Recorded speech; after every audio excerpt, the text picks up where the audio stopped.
오늘 말씀을 보면 예수님께서 두 가지 예언을 하시는 것을 볼 수 있습니다. 하나는 예루살렘 성이 함락되고 파괴될 것이다 라고 하는 예언의 말씀 한 가지, 그리고 말세의 때가 되면 예수님께서 징조와 함께 재림하시리라 하는 예언, 이 두 가지 예언이 있습니다. 지금은 이제 우리가 이 두 가지의 때를 분명하게 구분합니다만, 아마 이 말씀을 처음 들은 제자는 예루살렘의 파괴가 아마 말세가 아닌가 이렇게 생각하고, 그때 예수님이 재림할 것이라고 믿었으리라 이렇게 생각이 듭니다.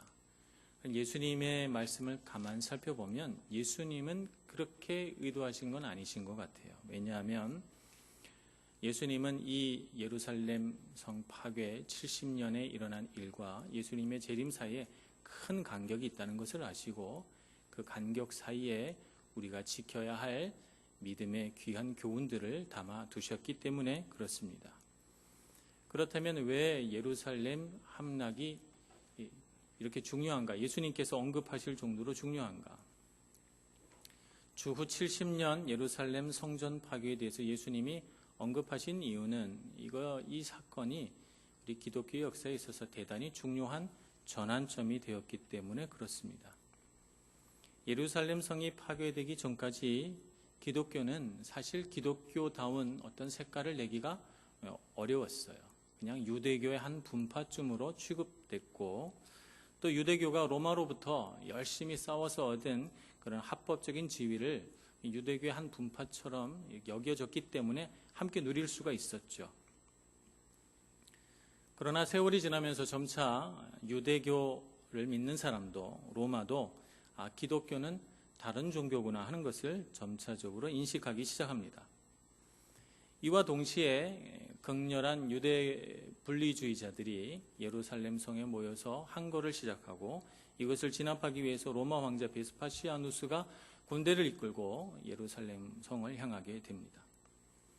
물론 그 중간에 이제 황제로 옹립이 돼서 베스파시아누스 황제는 가고 아들 티투스가 결국 예루살렘 성을 포위합니다만, 그 와중에 기독교인들은 예수님의 이 말씀을 떠올리게 되죠.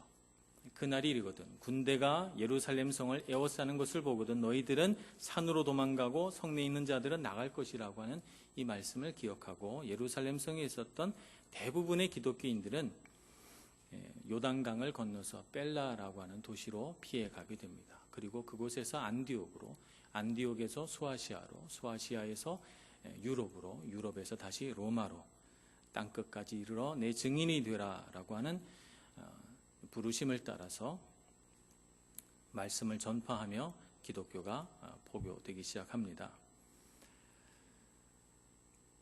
유대와 기독교의 심장은 예루살렘이다 이렇게 생각한 티투스 장군은 예루살렘 성을 완전히 파괴하면 그 심장이 죽기 때문에 기독교도 완전히 사라지리라 이렇게 기대하면서 예루살렘 성을 파괴합니다만, 그러나 파괴 후에 양상은 조금 달랐습니다. 역사가이자 성경학자였던 브루스라고 하는 분은 이렇게 기록합니다. 주후 70년을 기점으로 기독교가 단순히 유대교의 변형이라고 간주되는 시기가 끝나고 정통 유대교와 기독교의 차이가 분명해졌다. 이때부터 기독교는 유대교로부터 독립하여 자신만의 길을 걸어가게 되었다 이렇게 기록하고 있습니다. 더 이상 유대교의 색채를 띠지 않고 기독교만의 어떤 색깔을 분명하게 띠게 된 것이죠. 예배는 어떻게 드릴 것인가? 기독교의 예배는 어떻게 돼야 될 것인가? 교회란 무엇인가?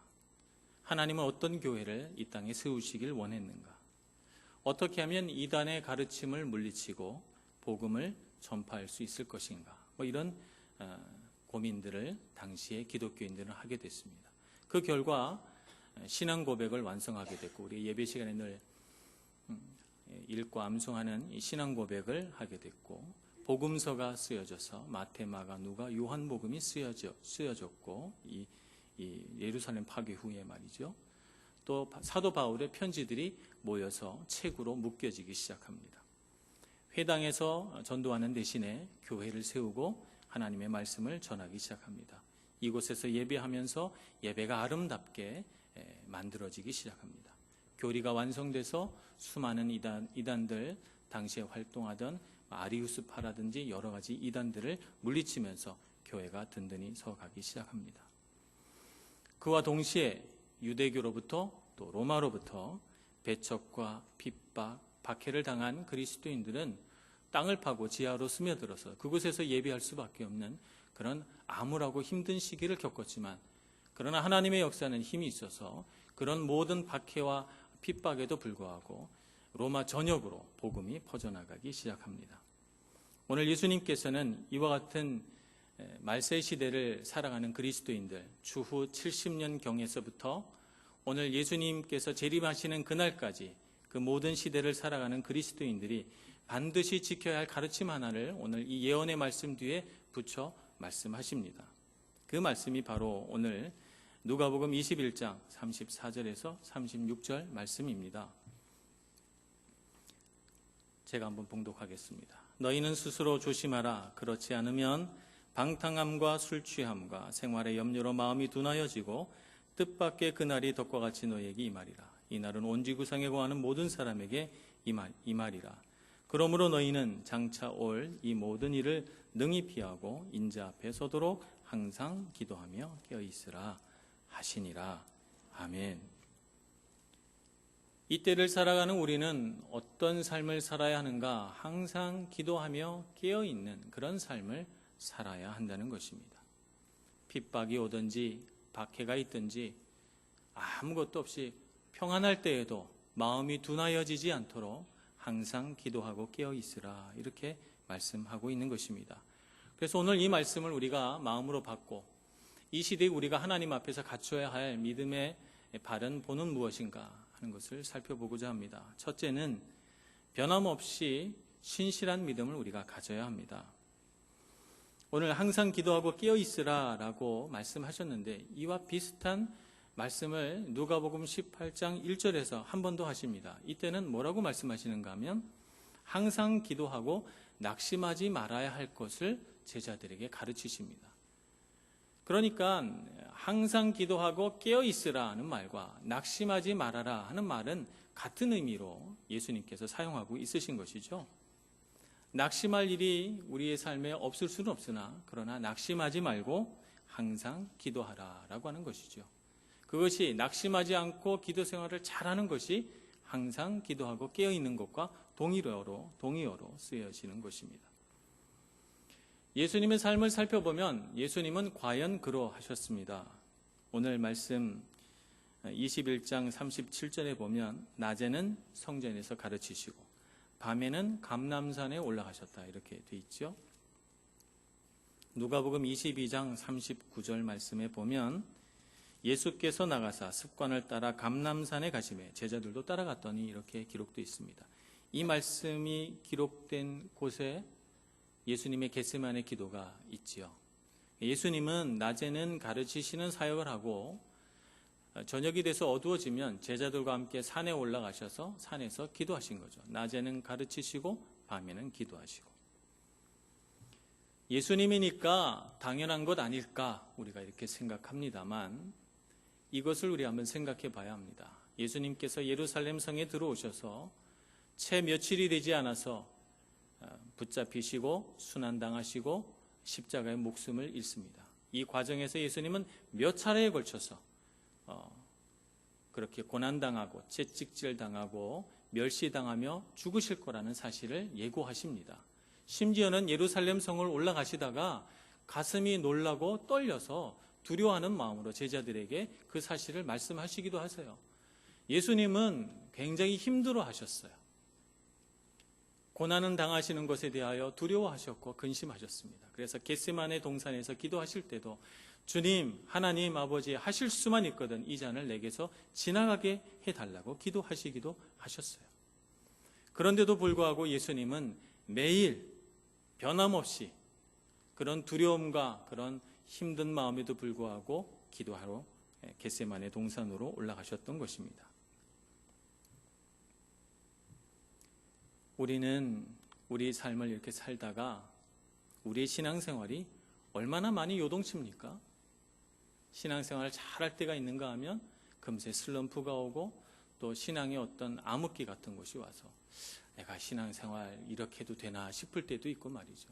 어떤 때는 봉사 열심히 하다가 어떤 때는 봉사를 하나도 하지 않고 쉬기도 하고 어떤 때는 열심히 사랑하는 것 같다가 어떤 때는 냉정하고 싸늘해지기도 하고 어떤 때는 정말 예배가 은혜가 돼서 감격하고 눈물을 흘릴 때도 있지만 어떤 때는 아무런 느낌 없이 무감각하게 예배 드릴 때도 있고 참 우리의 마음이 예수님 마음 같지는 않구나 이런 생각을 해보게 됩니다.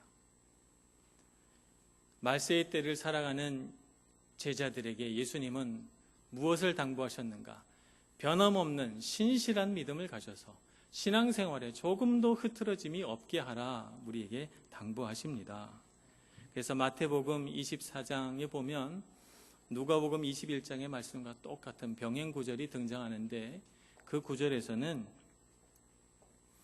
45절에 마태복음 24장 45절에 충성되고 지혜 있는 종이 되어 주인이 언제 올지 모르나 그러나 항상 자기 맡은 일에 충성하는 사람이 되라고 그렇게 말씀하십니다. 그러므로 우리는 주님을 바라보면서 우리 신앙생활에 흔들림이 없어야 되겠습니다.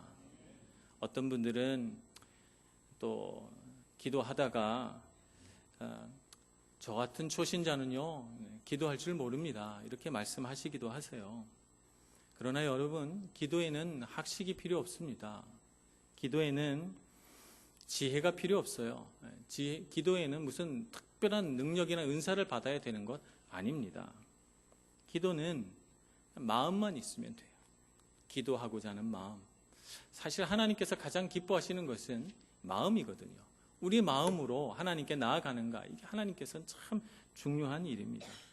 그러니 저는 기도할 줄 모릅니다 말하지 말고 마치 아기가 아프면 울고 배고프면 밥 달라고 하듯이 주님 앞에 나가서 내 목소리로 내 언어로 내 하고 싶은 말을 아버지 되신 주님께 아뢰는 저와 여러분 될 수 있기를 소망합니다.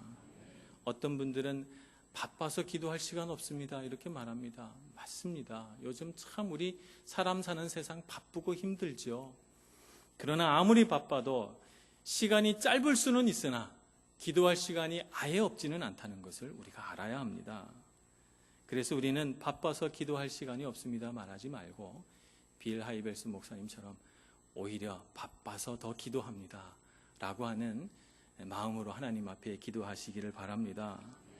다니엘은 큰 나라의 총리로 쓰임 받았지만 얼마나 바빠요. 이 바쁜 시간을 쪼개어서 아침, 점심, 저녁으로 하나님께 기도했고 그 기도하는 일이 그에게 약점이 돼서 고발당하지만 그러나 그 가운데서도 하나님 앞에 기도하는 것을 쉬지 않습니다.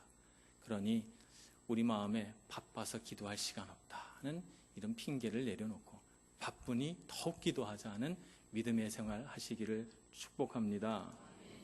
어떤 분은 기도하고 싶은데 마음이 안 생겨서 기도를 못하겠다 이런 분도 있을 수 있겠습니다. 그러나 이 말씀 기억해야 됩니다. 이사야서 55장 6절 말씀 너희는 여호와를 만날 만한 때에 찾으라 가까이 계실 때에 그를 부르라. 그러니 절박한 심정으로 주님께서 내 옆에 계실 때 부르고 또 불러야지 하는 마음으로 주님을 간절히 찾으시고 주님을 부르시는 여러분들 되시기를 축복합니다. 그렇기 때문에 우리는 우리 신앙생활을 할 때 언제, 어느 장소, 어떤 상황 이런 것이 우리의 신앙생활을 방해하는 요소가 돼서는 안 됩니다. 그렇게 만들어서는 안 돼요. 신실하게 변함없이 언제든 어느 장소에 있든 어떤 상황에 놓여 있든 우리의 마음이 변해서는 안 되는 것입니다. 2차 세계대전 때 독일군이 많은 미군 포로들을 잡았습니다. 이 포로들도 밥을 먹어야 되고 옷을 입어야 되니까 이 포로들을 많이 잡을수록 사실은 전쟁에 지장을 초래합니다. 그래서 독일 군들은 미군 포로들이 다 죽었으면 좋겠어요. 그래서 이들이 꾀를 냈는데 어떻게 했는가 하면 며칠을 굶깁니다. 미군을 굶겨놓고 빵 한 덩어리를 며칠 만에 탁 던져주는 거죠. 그들을 많이 모아놓고 말이에요. 그러면 미군들이 배가 고파서 막 서로 먹으려고 아비규환이 일어나서 그 와중에 미군들이 좀 죽지 않을까 뭐 이런 기대를 가지고 빵을 던져 놓습니다. 과연 정말 빵 조각이 떨어지자 많은 군인들이 정말 눈이 번쩍 달려들려고 할 때에 그 중에 한 병사가 일어납니다.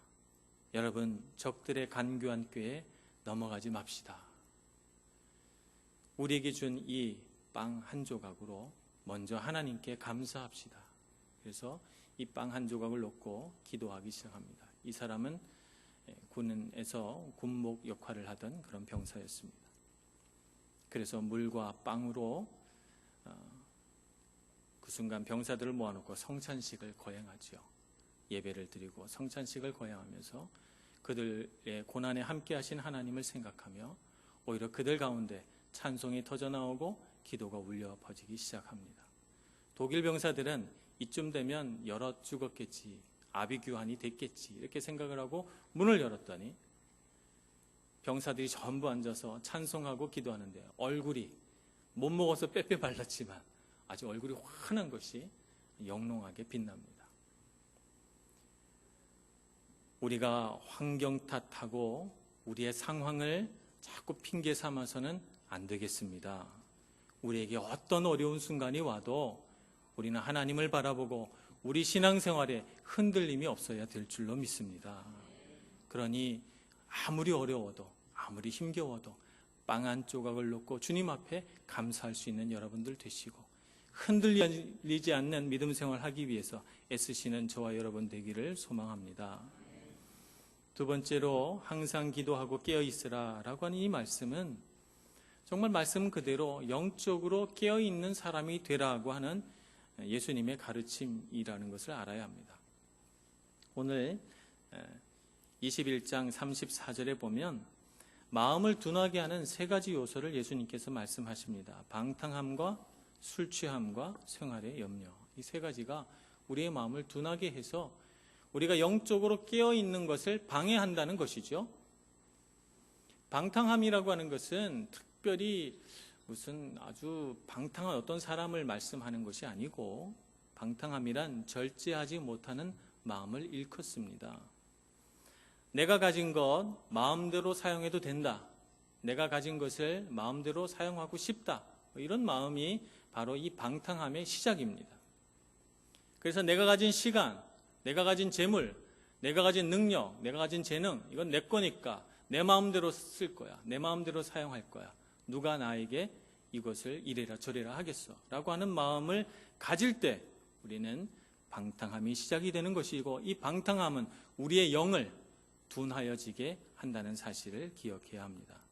그러므로 내게 주신 이 모든 것이 내 것이 아니고 하나님의 것이고 나는 잠시 맡아서 관리하는 청지기일 뿐 잘 관리하여 하나님께 영광을 돌려야 되겠다라고 하는 마음이 예수님의 제자된 마음입니다. 그러므로 방탕해서는 안 되겠습니다. 술 취함이란 쾌락을 추구하는 우리의 정욕적인 생활을 술 취함이라는 말로 표현하고 있는 것이죠. 그러니까 우리의 즐거움을 위해서 우리 쾌락을 위해서 우리가 막 빠져드는 모든 것들은 사실은 다 술 취함이라고 말할 수 있습니다. 그것이 무슨 게임이든 쇼핑이든 그것이 설령 일이라 할지라도 내가 막 빠져들어서 그것에서 쾌감을 얻고자 한다면 그것은 술 취함에 비유될 수 있겠습니다. 우리는 이런 쾌락을 얻고자 이 세상을 살아가는 것이 아니고 하나님 안에서 거룩한 즐거움을 누리고자 이 세상을 살아갑니다. 하나님께서 주신 기쁨으로 가득 차기를 바라며 살아야지 세상에 이 행복하고 즐거운 것들을 누리려고 그것 때문에 내 마음속이 더 즐거우려고 세상의 것들을 붙드는 사람이 돼서는 안 되겠습니다. 생활의 염려, 먹고 입고 마시는 것에 온통 우리의 마음이 빼앗겨서 거기에 묶여서 근심하고 걱정하고 거기에 매여서 하나님께서 복을 주시려고 하시는데도 그것 때문에 복을 받지 못하는 그런 마음도 우리의 마음을 둔하여지게 만드는 요소가 됩니다. 대장 사탄이 쫄병 사탄들이 어떻게 활동하는지 궁금한 겁니다. 그래서 각자 올라와서 보고하라고 했습니다. 각 시대별로 대표 사탄들 한 명씩 올라와서 왕인 나에게 보고해라, 이렇게 대장 사탄이 명령을 했습니다. 첫째 사탄은 기독교 초기에 활동했던 사탄입니다. 자랑스럽게 말합니다. 저는 기독교를 핍박했고 아주 흉악하고 광포스러운 그런 황제들을 세워서 많은 사람을 박해했으며 사도들을 죽이고 또 많은 그리스도인들을 옥에 가두고 고문하고 처형했으며 화형도 시켰고 그리고 사자밥으로 던져주기도 했습니다. 아주 자랑스럽게 대장에게 보고했죠. 그랬더니 이 대장 사탄이 뭐 그리 대단한 일 했다고, 기독교인들은 죽음으로써 구원을 받는다고 하는데 네가 잘한 거 하나도 없다, 이렇게 야단을 칩니다. 이걸 가만히 본 둘째 사탄은 자기도 참 잘했다고 생각했는데 자신감이 없어지는 거예요. 그래서 조심스럽게 보고합니다. 유대 광야 사막에서 저는 사역을 했습니다. 저는 그곳에서 성지순례가는 이 그리스도인들 막 모래바람을 일으켜가지고 그들이 성지순례를 못 가게 만들고 때로는 모래폭풍에 휘말려 죽게 만들고 밤에는 갑자기 추워지게 만들어서 얼어 죽게 하고 때로는 마실 물이나 먹을 것들을 떨어지게 해서 굶주리게 하고 또 굶어 죽게 하는 그런 일들을 했습니다. 그랬더니 대장이 또 말하기를 그게 뭐 그리 대단한 일이라고, 예수쟁이들은 죽은 다음에 영생이 시작된다고 믿는데 잘한 거 하나도 없다, 이렇게 야단을 칩니다. 셋째 사탄이 마음이 조마조마한 거예요. 난 진짜 한 일 없는데. 그래서 말하기를 저는 10년 동안 한 여자 꽁무니만 따라다녔습니다. 이 여자는 지독한 예수쟁이인데요, 성경을 얼마나 많이 읽는지 제가 그 옆에 어떻게 하든지 좀 방해를 하려고 앉아 있다가 그냥 저도 따라서 성경을 다 외워버릴 지경이 됐습니다. 기도는 얼마나 많이 하는지 끝이 없고 기도 제목도 너무너무 많아서 참 기도도 끈질기게 하고, 얼마나 많이 전도하는지 그냥 이 여자 때문에 교회가 부흥이 되고 막 잘 됐다는 거예요.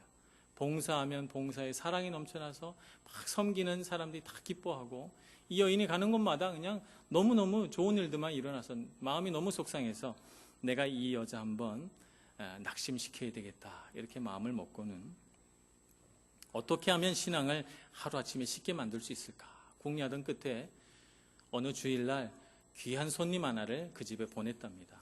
주일날 손님이 오니까 교회를 안 가더래요. 아, 이거구나, 이렇게 하면은 예배를 빠지는구나, 이렇게 생각하고 다음에는 아주 중요한 일을 또 예배 때 만들어냈더니 또 중요한 일 하느라고 예배 못 가고, 그렇게 자꾸 귀한 손님 보내고 중요한 일 만들고 뭐 이렇게 하다 보니까 어느 날에는 아무 일도 없는데 교회를 안 가더래요. 아무 일도 없는데 그날은 쉰다고 안 가더래요. 또 성경 읽을 때는 머리를 지끈지끈 아프게 해가지고 성경 읽을 때마다 잠이 오게 만들고, 또 기도할 때는 잡생각을 집어넣어가지고 횡설수설 중언부언하게 만들고, 또 전도할 때는 무신론자, 비판론자, 불신자 이런 사람들 붙여줘서 논쟁하게 하고 싸움하게 하고 해서 어느 순간부터는 불신자들을 만나도 전혀 전도하지 않는 그런 사람이 됐답니다.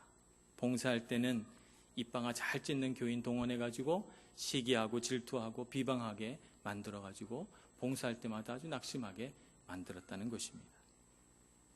결국 10년 만에 이 여인이 그렇게 하나님 잘 믿던 분이 교회를 떠나게 됐다는 것입니다. 이렇게 보고를 하니까 대장 사탄이 잘하였도다 착하고 충성된 종아, 내가 작은 일에 충성하였으니 큰 일을 내게 맡기겠다, 이렇게 칭찬했다는 거예요.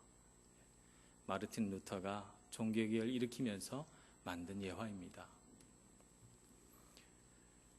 우리 곁에는 신앙생활 잘하지 못하게 하려고, 깨어있지 못하게 하려고 사탄들이 최선을 다해서 우리를 공격합니다. 우리는 최선을 다해 주님을 믿고 있습니까? 그런 사탄의 회방과 방해에 대하여 정말 우리는 최선을 다해 맞서 싸우고 있습니까? 우리는 깨어있는 사람입니까? 우리는 항상 기도합니까? 정말 이 말세의 때를 살아가면서 더 이상 마음이 둔하여져서 생활의 염려로, 술 취함으로, 방탕함으로 주님 앞에 떠나 있는 사람이 되어서는 안 되겠습니다. 내가 신앙생활 잘한다, 이쯤 하면 잘하는 거지, 이렇게 생각하지 마시고 마음이 둔하여지지 않도록 깨어 기도하는 사람이 되도록 하나님 앞에 간구해야 되겠습니다. 노아의 시대에도 노아는 그렇게 배를 짓고 하나님의 심판의 날이 가까운다고 두려워하며 기도하는데 사람들은 여전히 시집가고 장가가고 먹고 마시고 살았습니다. 오늘 이 시대에 많은 사람들이 예수님이 언제 올 거냐, 안 오지 않겠냐, 적어도 내가 사는 날 동안에는 안 오지 않겠나 이렇게 생각하고 아무것도 두려워하지 않은 채 자기가 원하는 대로 내가 주인 되어 내가 왕 노릇하면서 이 세상을 살아갑니다. 우리는 그렇게 하지 말아야 되겠습니다. 두려워하고 떨리는 마음으로 내가 왕 노릇하는 삶을 벗어나서 주님이 왕 되시게 하고 주님이 주인 되시게 해서 주님 앞에 착하고 충성된 종이 되어서 이 말세의 때를 하나님의 뜻대로 살아가기를 소망합니다. 그러니 여러분 깨어 있으시길 바랍니다. 마음이 둔하여지지 마시고 맞서 싸우시고 사탄이 아무리 격렬하게 우리를 회방하고 넘어뜨리려 하여도 우리는 그보다 더 큰 열심과 믿음을 가지고 맞서 싸우면서 하나님의 나라를 잘 세워나가는 저와 여러분 모두가 되기를 간절히 축원합니다. 기도하겠습니다. 은혜가 많으신 하나님 아버지, 우리로 하여금 이 땅을 부르신 주님의 뜻이 있으신 줄로 믿습니다. 이 땅을 살아가며 우리 앞에 놓여진 그 수많은 싸움들을 담대한 마음과 믿음으로 싸워가기를 소망합니다. 우리에게 늘 기도하며 깨어있는 마음을 주셔서 한순간도 우리의 마음이 둔하여지지 않게 해주시고 실족하지 않게 해주시고 낙심하지 않게 해주시고 힘을 다하여 충성되게 주님 섬기는 선한 청지기가 되도록 인도하여 주옵소서. 예수님의 이름으로 기도합니다.